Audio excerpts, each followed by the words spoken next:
You hear that? That's what we got to fix. Wife's 2.7 liter Kia Rondo again that we got in here. And we're going to, we got a squeaky tensioner, I think, or either pulley. So I brought home both. We're going to figure out how to change those today, along with the belt. The belt's probably due for a change. And then we're going to also put these timing belt covers back on. Thanks again for coming back, guys. We will get back to it here. Hey guys, so welcome back. Like I was saying at the beginning there, and as you heard, this thing needs, I think, the new idler and new or new tensioner pulleys. They've been making some noise, and they've really only started after I had the timing belt here done, and that's why I don't have the covers on here, because I feel kind of embarrassed to say I couldn't do that timing belt myself, because I tried. I took the covers off, took everything off, including the belt and the tensioners, all that kind of stuff that was in the way here. And the crankshaft pulley at the bottom has to come off to do the timing belt. Well, the pin that goes through that into the sprocket for the timing belt on the crankshaft down at the bottom was seized up so bad I could not get it out. And I didn't want to make the car completely undrivable, so basically I ended up putting it back together. Took it to a shop I know. They had exactly the same problem I did. They had a heck of a time getting that out. So we ended up with a new crankshaft pulley, new roll pin, they call it, to put in there, and eventually it got done. It took them a couple of days to actually get it all done. So, but because I took the covers off of the timing belt here myself, I told them I'll just put it on back when I get it back home at some point, and I haven't done that yet. But I want to make sure the timing belt got serviced first, just because I didn't know when it was done last.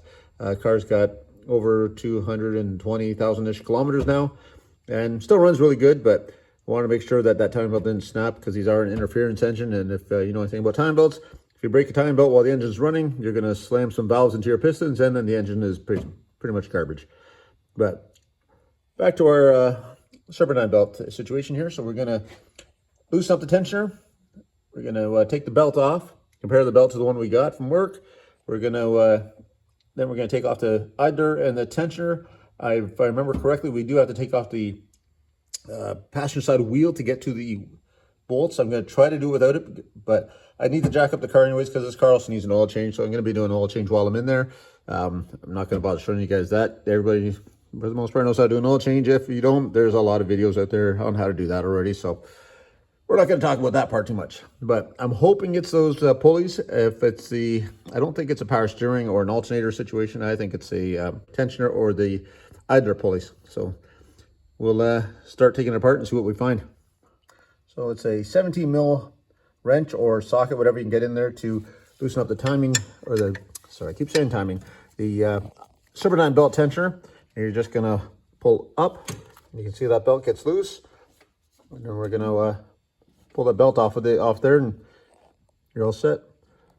So as you can see now, I got the belt off the power steering pulley up there. Still got the wrench on here. When you're lowering it down, go slowly, because you can pinch your fingers in down here against the AC line or something. Thankfully it just comes off nice and easy there, but it's real tight there for a little bit, so just be careful you don't pinch yourself. All right, I think I found out what the problem is here. I don't know if you can see this, but that's got a little bit of wiggle in that. That's on the tensioner pulley. Don't know if you can see it, but she's moving a little bit there. And that's what's probably making that squealing noise. And you kind of see it's a little bit of a wobble there, if I can see it on video. And so basically, this is what the new one looks like. Let's see if I can get some light on there. So that's what the new one looks like. So basically, it's going to have one bolt going through that hole right there. And this one doesn't have any wobble to it. Comes with a little sock thing around there. I've never seen that before, but just to protect it, I guess, keep the paint on the pulley nice. But to get to that, I got to take the idler pulley off that's down below it, down here. I don't know if you can see it down there or not, but it's down underneath that one. That's one I got to take off that first. So I'm taking it off. I'm going to replace it while I'm there, because I do have that one as well, just to make sure I got my butt covered on every aspect here. The other thing I wanted to point out here is this is a really tight fit. Let's see if I can get some light in here. You can see that belt. There's a motor mount right there. And in here, that belt's got to try to fit through that space. It should fit, but it's going to be a little bit of a pain to weave that through. You don't have to, I don't think you got to take that motor mount off to do the belt on these things, but we'll see what happens. But I think we're going to be okay there.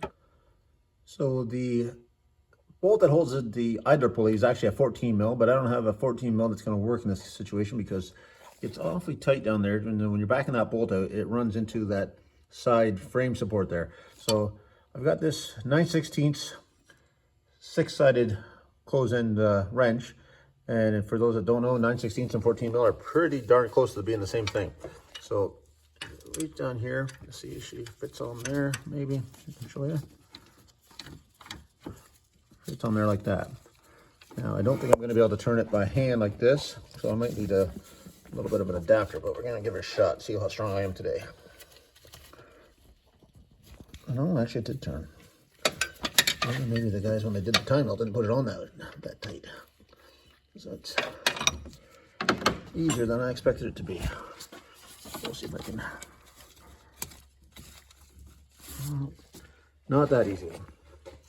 Well, so we'll pull that bolt out, and then we'll get to the bolt that is underneath here. You can't even see it yet, but it's underneath there for the tensioner. If you don't have one of these, I highly recommend getting yourself a set. These are a ratcheting closed-end wrench that you can flip them over, and so it goes, you know, lefty loosey, righty tighty kind of thing. It's got a swivel head on it, and it helps you get into tight spots like this.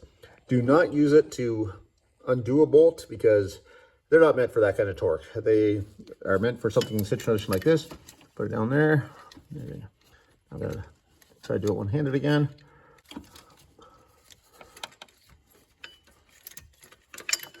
Anyways, you see what I mean here? Like, you probably didn't need two hands to do this, but it'll make this a lot easier than trying to do with that other closed-end wrench.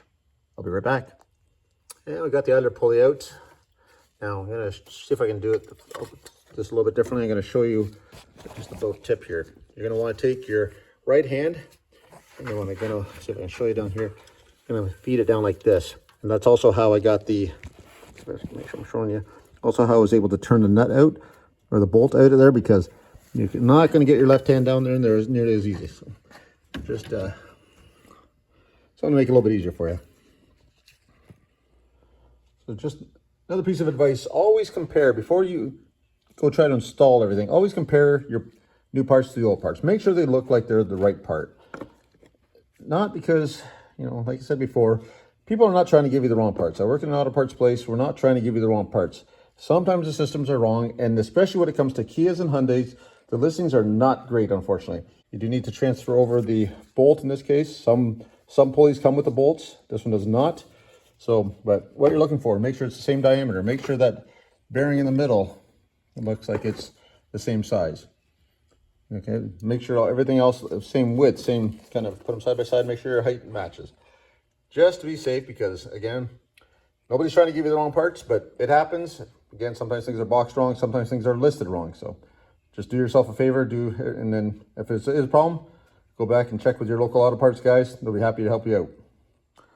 Okay, another thing I just found out, you cannot take this bolt out of the tensioner when it's still mounted to the front of the engine there. That bolt come out this far, and it hits the subframe. You cannot, but you have to. All you have to do is pull it out far enough that it gets out of that way. Give it a little bit of wiggle, and you can pull the whole assembly out.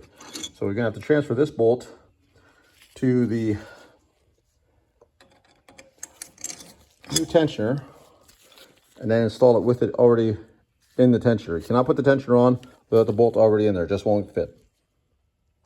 So this is what it looks like with the both pulleys out of there. I forgot to mention, to me, every bolt either has Loctite or anti-seize. Either it's coming out or it's not. So these ones I'm putting Loctite on, just a medium strength blue Loctite, so they can come out down the road, but I don't want them to come out until I'm ready for it. Put it that way. So we got some Loctite on there. We'll put some Loctite on this one when we're ready for that, and well, let's get them installed. Now, the nice thing about this one is it pretty much can't go in the wrong way. It only fits in there one way, but make sure once you get it in there, you give it a little bit of wiggle so that you can see that it's not going to be moving. Tighten, reach down with your right hand again. Tighten up. That engine is still hot. Burn the forearms. And then get that 14 mil ratchet again.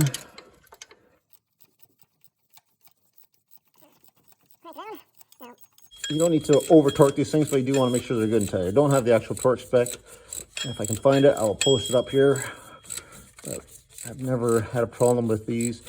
You want to be probably 20 to 30 foot-pounds. That's nothing crazy, but make sure it's in there straight. Make sure it looks like it lines up with all the other pulleys. And then crank her down.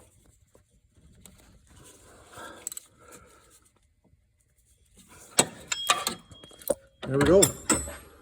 Now it's time for the idler pulley. So the idler is the same process as removal. We'll just use your right hand again.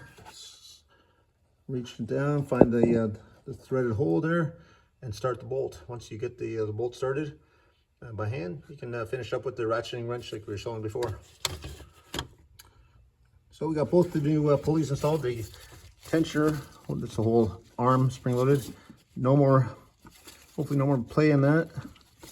And make sure both of them are spinning freely. Make sure they line up with everything else. Crank pulley, alternator, everything there. Check while you're in here. Always give your alternator a shake. Check to make sure there's no funny noises coming from it. Same thing with your power steering.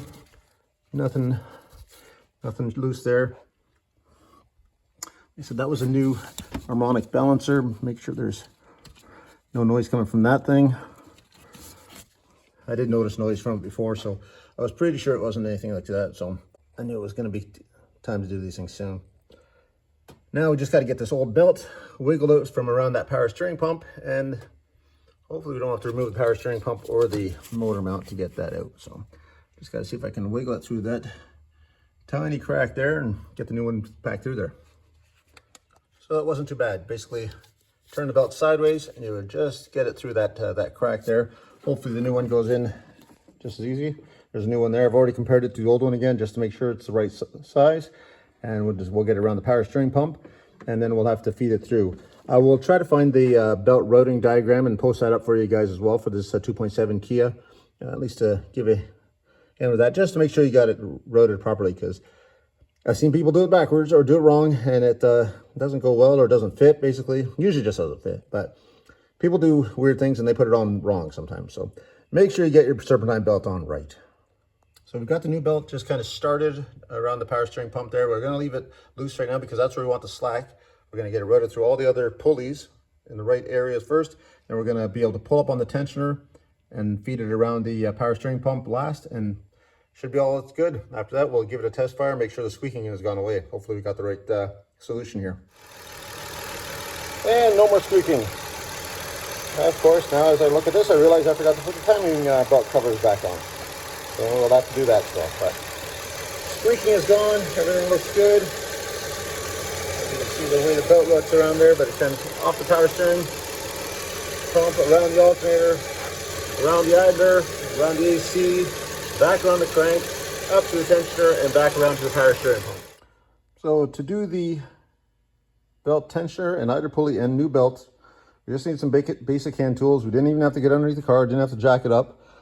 And all we needed was, we got a long 14 mil socket, a 9/16 or 14 mil wrench. This one is an offset one, made it a little bit easier to get to that one bolt on the idler pulley. We've got a ratcheting wrench, also 9/16 or 14 mil, and a 17 mil long wrench to undo the tension on the tensioner. And then some Loctite, of course. So that's all there is to it. So getting those covers back on again was a lot harder than I remember when I took them off. So, but they're back on. I do need to put the belt back on here and also hook up all these wires that are plugged back here for different various sensors and things. But speaking of sensors, I do have an engine light on this car, and I'm going to show you something else, another tool that I like to use when I'm engine codes that come up on these cars. So we'll put these back together and then we'll go take a look at that. Now I'm going to take inside the car. We're going to hook up my OBD scanner, and we're going to see what the engine light is on for. So this is the OBD2 scanner that I use. It's called a BlueDriver. Not sponsored by anybody there. They're awesome product. I've had these for a couple of years now, but they are awesome. They do ABS, airbag, SRS, transmission codes, your basic engine codes, and I'll show you what it looks like. Unfortunately, I'm videoing with my camera, or I'm videoing with my iPhone, which is also what I'm going to have to use to hook up to this, because this is a Bluetooth device. But I'll throw up some screenshots of what it looks like so you guys can see what I'm dealing with here. You can see we got it plugged in underneath the car. Blue light is on. Turn the ignition on, and that check engine light there is on. So we need the ignition on. We don't need the car running to check the codes, but now I've got to hook it up to the Bluetooth on my phone, and we'll check the codes. Be right back. So as you can see, I've cleared the code now. The engine's running, and just to give you a quick rundown, basically when you hook it up, it's going to ask you for what kind of scan you want to do. Whether you want to do a full scan, just a quick engine scan, common dash lights. Then it's going to ask you to, once it does that, it's going to ask you for your odometer. If you want to put that reading in, you can skip that part if you don't want to. It's nice to save it as you go. As you keep a vehicle, it's got the mileage in it as you go. And in this case, it came up with a P0441, which is a purge solenoid error. And I'll probably look that up at work, see what one of those costs. But for now, I've just cleared the code. But it also gives you some helpful tips on there as well, to what people have submitted as things that have fixed this this same code on their same kind of vehicle. So it's handy to have this kind of stuff. And like I said, I really like this product. It's coming helpful for me over the last, I don't know, I think I've had it for 6 or 7 years now. They work awesome.